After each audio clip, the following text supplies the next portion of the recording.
We're going to talk about sum and difference identities today. And so up here, you have your formulas for the sum of angles, and you have your formula for the difference of angles.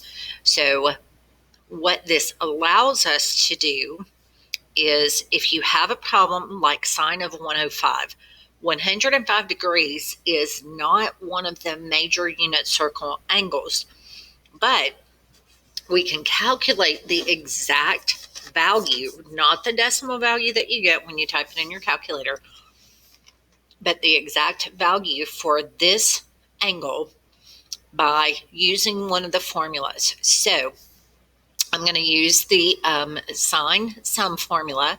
So what I'm going to do is I'm going to think of unit circle angles that would either add or subtract to give me 105.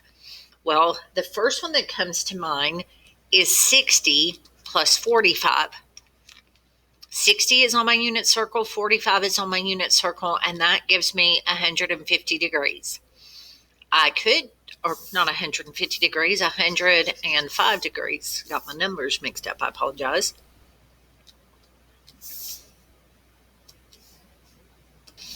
Now, I can also, if I wanted to, I could do 150 degrees minus 45, because that also gives me 105 degrees. Now I'm going to stick with this one because 60 and 45, they are unit circle values.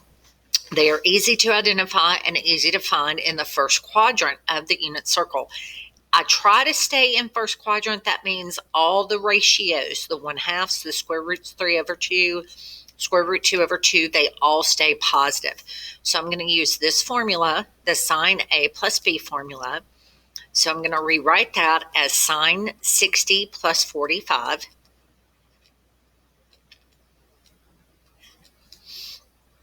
That is going to equal, if I follow the formula, sine 60 cosine at 45 plus cosine of 60 sine of 45 degrees. Once I plug in my numbers for my A and my B value, where they go in my formula, I'm actually going to take all four of those and replace them with the ratios associated with them on the unit circle. So for the first one, sine at 60 is radical 3/2. Cosine at 45 degrees is radical 2/2. Cosine at 60 is 1/2. Sine at 45 degrees is radical 2/2. I pulled all those numbers off of my unit circle. So when I multiply together, I get square root 6/4 plus the square root of 2/4. And that gives me a grand total of square root 6 plus square root 2 all over a common denominator of 4. Now, in the next problem, I am going to have to venture out of the first quadrant only because there are no first quadrant angles that when I add them together give me 165. So what I'm going to do is I'm going to take 120 and I'm going to add 45 to it. Now, once I do that, I come up, and since I'm adding those two numbers, I will use the cosine sum formula. And I will rewrite that as cosine of 120 plus 45. And then I will plug those values into my formula.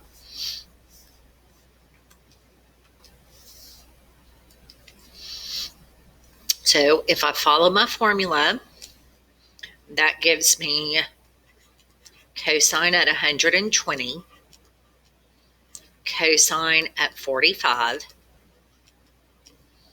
minus sine of 120, sine of 45.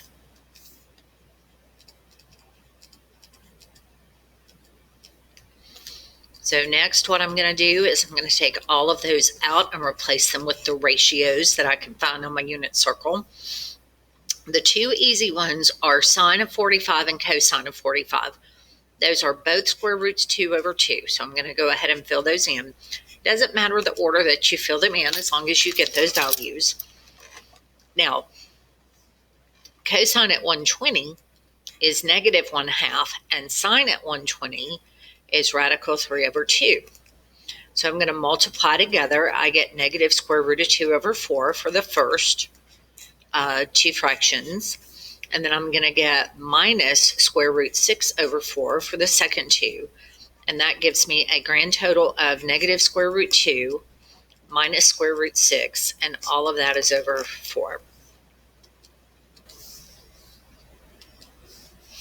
Now, when it comes to the radians, these are a little bit trickier because we are going to have to break this down in radian language.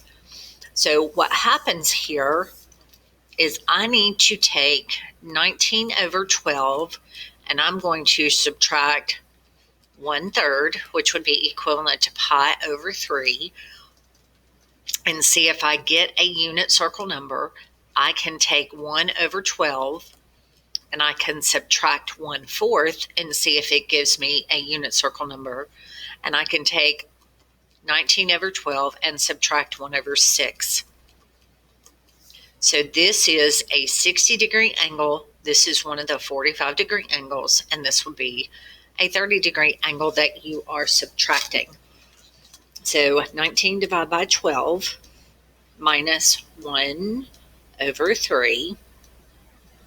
That gives us 5 pi over 4. Now, 5 pi over 4 is a unit circle value. If you do 19 divided by 12 minus 1 over 4, you get 4/3. So you would get 4 pi over 3, which is also unit circle value. Now, if you take 19 over 12 and you subtract 1 over 6 from it, you get 17 over 12. Let's do that one again. Yep, you get 17 pi over 12. So I probably would not use this one because I did not get a unit circle. So I can use either one of these. So basically what I am doing at this point is I am going to decide which two of those angles I want to add together. Okay, so I'm just going to take the first one. So basically, I'm going to change this to cosine of 5 pi over 4 plus pi over 3. Then I'm going to fill in my cosine formula because I am adding. So that would be cosine of 5 pi over 4, cosine of pi over 3, minus sine pi over 4, 5 pi over 4, apologize, and sine add pi over 3. So now I'm going to go through my unit circle and I'm going to grab all of my ratios. Pi over 3 is the easier one because that is in your first quadrant. Cosine at pi over 3 is 1/2. Sine at pi over 3 is radical 3 over 2. Then I'm going to locate 5 pi over 4, which is in quadrant 3. And my sine and my cosine at 5 pi over 4 are both negative square roots of 2 over 2. So I'm going to fill those in. And then I'm going to do the math. I get negative square root of 2 over 4 for the first fractions. A negative times a negative turns into a positive square root of 6 over 4. So that ends up being negative square root of 2 plus square root of 6, and all of that is over 4. Okay, now, since one's positive and one's negative, you do have an option. If you had worked it out, you may have gotten positive square root of 6 minus the square root of 2 all over 4. These two are the same exact answer. The square root of 2 is still negative. The square root of 6 is positive. Both of them will get you where you need to be. Okay? Now, for the second, or number 4, I should say, I'm going to do the same thing. I'm going to take 5 over 12, or negative 5 over 12, because I do need it to balance out to a negative number. This time I'm going to subtract. Okay?